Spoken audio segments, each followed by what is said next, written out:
Silent, ready.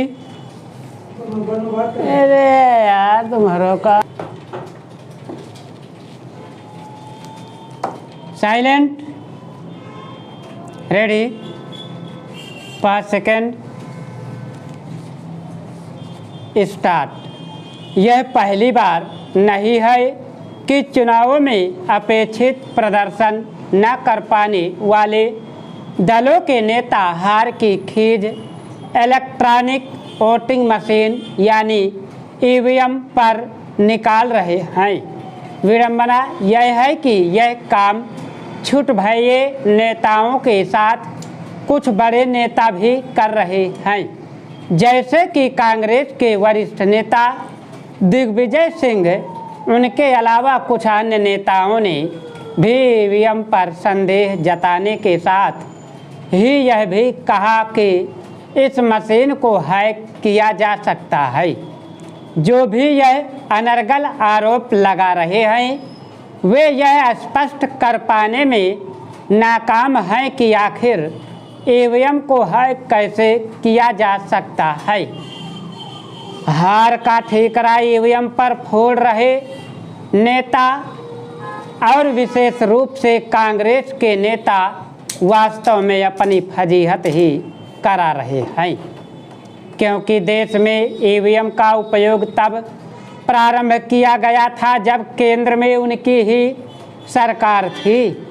Digvijay Singh को बताना चाहिए कि यदि ईवीएम की वजह से मध्य प्रदेश में कांग्रेस हार गई तो फिर उनके बेटे जयवर्धन सिंह चुनाव कैसे जीत गए। एक प्रश्न यह भी है कि आखिर कांग्रेस ने तेलंगाना में शानदार जीत कैसे प्राप्त की।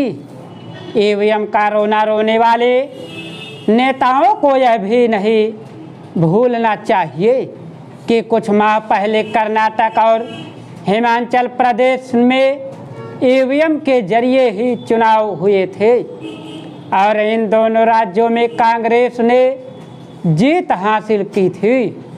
इससे विचित्र एवं हास्यास्पद और कुछ नहीं हो सकता कि जब विरोधी दल जीत जाए तो ईवीएम पर मौन साध ले और जब हार जाए तो उस पर दोष मढ़ने लगे।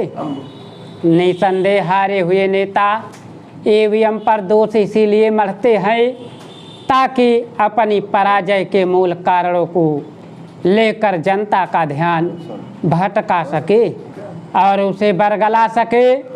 जो नेता मध्य प्रदेश, राजस्थान और छत्तीसगढ़ के चुनाव नतीजों को लेकर ईवीएम को कोस रहे हैं वे इस सच से मुंह कैसे मोड़ सकते हैं कि 5 वर्ष पहले इन तीनों राज्यों में कांग्रेस ने जीत हासिल की थी। क्या वे यह कहना चाहते हैं कि तब ईवीएम ने ठीक काम किया था लेकिन इस बार उसमें छेड़छाड़ हो गई। क्या इससे बेतुकी बात और कोई हो सकती है। ईवीएम ही की विश्वसनीयता को लेकर कई बार सवाल खड़े किए जा चुके हैं, लेकिन ऐसा करने वाले कभी भी ना तो चुनाव आयोग के समक्ष यह साबित कर पाए कि इस मशीन से छेड़छाड़ हो सकती है और ना ही सुप्रीम कोर्ट के सामने। ईवीएम पर संदेह जताने वाले जो भी नेता मतपत्र के जरिए चुनाव कराने की मांग करते हैं वे केवल चुनाव प्रक्रिया को खर्चीली और समय खपाने वाली ही नहीं बनाना चाहते बल्कि धांधली को भी बढ़ावा देना चाहते हैं। इसे विस्मृत नहीं किया जा सकता कि जब मतपत्रों के जरिए चुनाव होते थे तब किस तरह मतपत्र और साथ ही मतदान पेटियां लूटी जाती थी।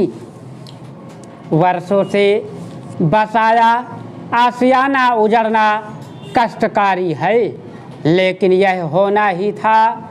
अतिक्रमण से कराहती और शहर के बीचों बीच आकर गोमती में मिलने वाली कुकरैल नदी की सांसें तो वर्षों से उखड़ रही हैं, पर जब इसे आईसीयू में डालने की नौबत आ गई तो उपचार यही था कि अतिक्रमण से सख्ती से निपटा जाए। स्टॉप।